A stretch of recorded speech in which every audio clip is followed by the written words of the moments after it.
Month, LeBron James has faced several questions asking for his opinion on the Kyrie Irving anti-Semitism controversy. Well, earlier this week, LeBron questioned the media for not asking him about a 65-year-old photo of Cowboys owner Jerry Jones as a 14-year-old attending a desegregation demonstration at his high school in Arkansas, which attempted to block 6 black kids from entering. Jones today was asked about LeBron's comments. First of all, you have to hear me say how much I think of LeBron. And I don't know of anybody I respect anymore. I don't know of anybody that has taken every opportunity he's had and maximized it.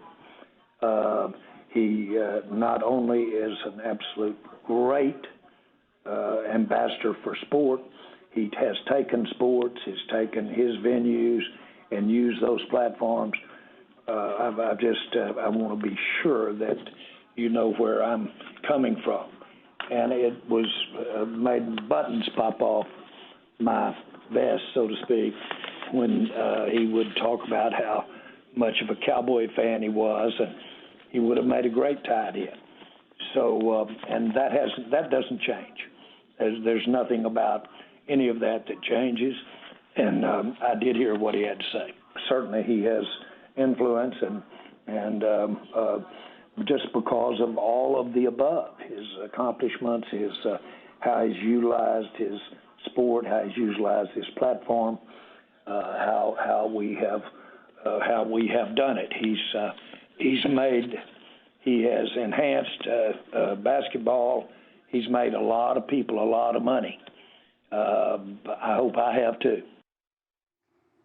Jones made a reference to James being a Cowboys fan, but LeBron stopped rooting for the team in 2017 for what he called, quote, moral reasons when Jerry Jones took a hard line on his players kneeling to protest police brutality. Still to come on SportsCenter. Return of Damian Lillard. LeBron James, who finished with 31.7 rebounds and 8 assists, had other things on his mind. LeBron wanted to know why he had not been asked about a photograph that recently surfaced showing Dallas Cowboys owner Jerry Jones at the age of 14 peering over a crowd of white students who were attempting to block 6 black students from entering the doors of North Little Rock High School in 1957.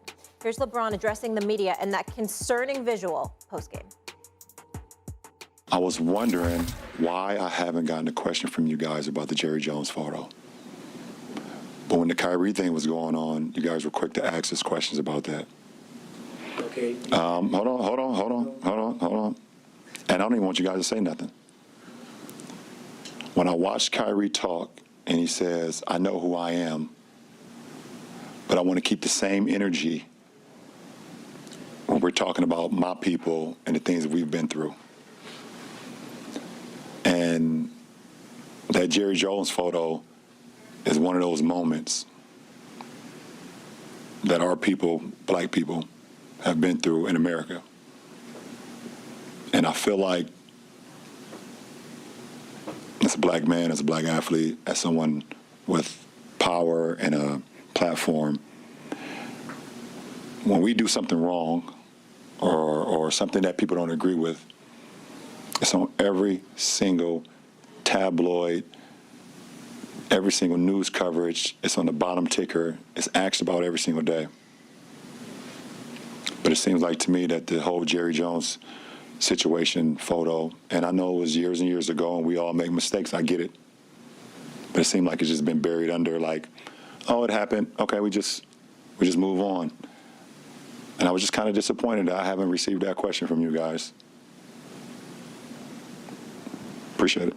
Even if people are absolving Jerry Jones of being 14 years old, you brought up it's a grotesque moment in history, and you're absolutely right. So it's an opportunity to say, even if you're saying, you know, I was there being curious, et cetera, an opportunity to condemn that and to condemn what's happened.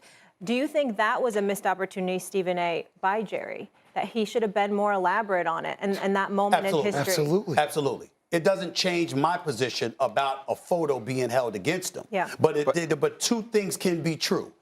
That, pointing that out, if you want to address his situation and his history and his questionable history, that's fine. But to use the photo to do it of a 14-year-old, my point is Do we really want? I don't know what the hell I did as a teenager. A lot of us don't want that Pandora's box open. The flip side to it, however, is that doesn't make you wrong with a syllable you uttered about the missed opportunity Jerry Jones had. Jerry Jones, and this is not the first time, he's missed opportunities with Kaepernick. He's missed opportunities with social justice issues. He's missed opportunities when it pertained to Trump. He ultimately took a knee in 2017, but that was after the former president called NFL players sons of bees and stuff like that. Only after that did he finally take a knee. And guess what? When he had that meeting with his players, according to what I was told, when he told the players, this is a business meeting down here in Texas.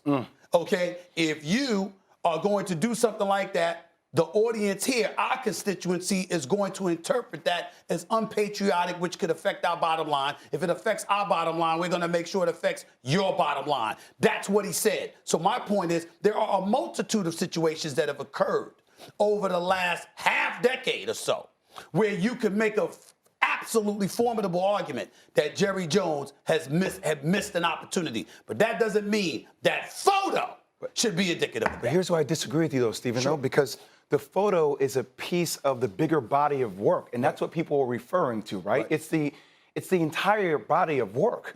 So it's all those things you just elaborated on, and then people see the photo, they're like, well, hold on, damn. Right. It's like a piece of the puzzle that you've never seen before. You're like, well, I insert that here, wow. That makes it look and feel very different. And I will say this to add on to everything that you were on point about. And that's why I ask again, I need him to denounce racism, because when you're silent these days, Stephen A., you're complicit. You're complicit when you're silent. Well, you can say that. I agree with you. But I also understand in this day and age, and I'm not talking about Jerry Jones right now, I'm just talking about that generic statement you made in general. There is these days where a syllable or a sentence can cost you so much. Now, he should be worried about that as a damn billionaire, and he shouldn't be worried about that, especially if your heart is in the right place. But I'm just speaking generically. When you talk about that, I don't mind. I sit in this chair every day. You don't mind. You sit in your chair every day. But there's a whole bunch of people that are very well known, celebrities, rich and famous, that don't want no parts of these issues because they know a syllable can be misinterpreted and could cost them everything. So in this day and age, I'm saying to you, the way we have become as a society, even though I don't give a damn and I'm going to say what the hell I feel, there are a lot of people who don't want that smoke. Yeah, but then it's your moral compass versus the bottom line, and what's more important to you as a person. Well, like you said, that's exactly my point, though. That's a decision. It's a missed opportunity. Yeah. No and it's interesting when I watch Tyler Adams and he pronounces Iran and it's Iran, and the reporter asking about racial discrimination, like everybody is answering these type of questions around the world, the World Cup. Well, not everybody. Well, Jay, you know a lot of people. You know a lot of people that run the hell away from the microphone and the camera. Stephen A., you know that. Jerry Jones talks about everything under the sun. Which is why he runs away from nothing. Which is why we called him out with Kaepernick and the social justice issues and how silent and conspicuously, because we said, you talk all the other times. Why the hell you ain't talking now? Say something, Jerry. We said it on this show. Speak up, Jerry. Where you at? We called him out on that because what you so silent? But then you had players coming to his defense. Black players coming to his defense and calling us out for calling him out. It's okay. You're allowed to see two sides of the coin. Things are going to be seen differently. Being black or being any color isn't being monolithic, right? I understand it's the same. I commend LeBron James, and I want to take this opportunity because it's important to me for where you and I are in life. Like, I thank you for having a platform that allows us to have these type of conversations, my man, because, no, it's a massive platform, and like you just said, media doesn't like to have these type of conversations. No. You saw that with LeBron James the other day. LeBron James had to force his own way to find a way to talk about it. Yeah. Because it was worth him saying. Yeah. So I wanted to say thank you for allowing us to have this conversation. Because it's really not allowed in a lot of places. But it was allowed. Absolutely. And there's a lot of shows that, you're right, we tackle a lot of issues on First Take that other shows don't tackle. You know me, I run from nothing. And at the end of the day, you know, in the end, the folks in that media, if I was a member of the media in that room last night and I didn't ask him a question, and LeBron had to confront us like that, I'm not throwing shade on any of my contemporaries. I know what it's like. I was a beat writer for 17 years. I was a columnist, the whole bit. It's hard. But you got to go home and look in the mirror last night after LeBron said what he said. If you are a journalist in that room, because there's no excuse that he wasn't asked that question. None. Not because it's LeBron. Other people that you just ask basketball questions to, that's different. Anything that happens, they go and ask LeBron. But suddenly, they didn't ask him about it, where he had literally, think about that. Just think about this for a second. A professional athlete who it's exhausting for him to do these interviews sometimes. And he's a professional at all times. And in the offseason, in the offseason, he goes and he lives his life and what have you. A professional athlete confronted the media about not asking him a question. Think about that. Yeah. Not asking him a question. Well, he capitalized on the moment. What we're talking about, what you would have liked Jerry to do. He capitalized and he used it as a teaching moment. And people are going to think about that moving forward. It was the ultimate call out. And Kyrie did it in his way. But LeBron, who didn't agree with what Kyrie did, still supported him because in the end, as black people, we know what time it is and we speak up about it, which is why I spoke up on behalf of Kyrie Irving when they tried to put the list of demands that they wanted from him in order for him to return, which I found to be egregious insult and insulting. And LeBron James reminded everybody of that last night. To have to remind the media, that's just, it's a bad day for the media. I'm just going to say this, too. Calling it out is step one, very similar to I was on air with you around Colin Kaepernick. You said he called it out. The next step is the actionable items. And that's where I refuse to let him off the hook here. I'm going on TV holding Jerry Jones accountable, Stephen A. And we need to start doing this more. It's important for us to hold Jerry Jones accountable, to ask him to denounce racism and to really tell us what the experience has been like, what he's learned. I think that's an important teaching moment for this country. I don't have a problem with that. I don't have a problem with that. But I wonder if the media will hold that same energy towards what we're asking the people to do. He's going to be asked. Jerry would be asked. He better be asked. We should ask. He does a weekly radio right now. appearance with 105.3 The Fan, and I'm assuming they would absolutely, after LeBron addressed this last night. And I hope he doesn't deflect again. If he deflects again, that's going to be a bigger problem. He probably will say no. I'm happy to invite Jerry Jones on First Take. I'm happy to fly to Dallas and interview Jerry Jones myself and ask him the very questions that Jay just brought up. But in the end, I'm going to stand back I'm going to stand by this perspective. LeBron is absolutely right. I know you're talking about the photo. The photo is what is dicey to me because I said this on my podcast. When white folks catch a cold, black folks catch pneumonia.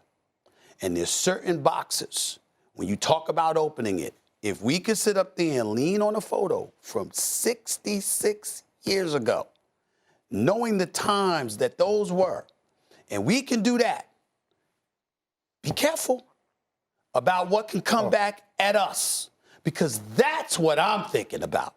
Because at the end of the day, Jerry don't have to say another word.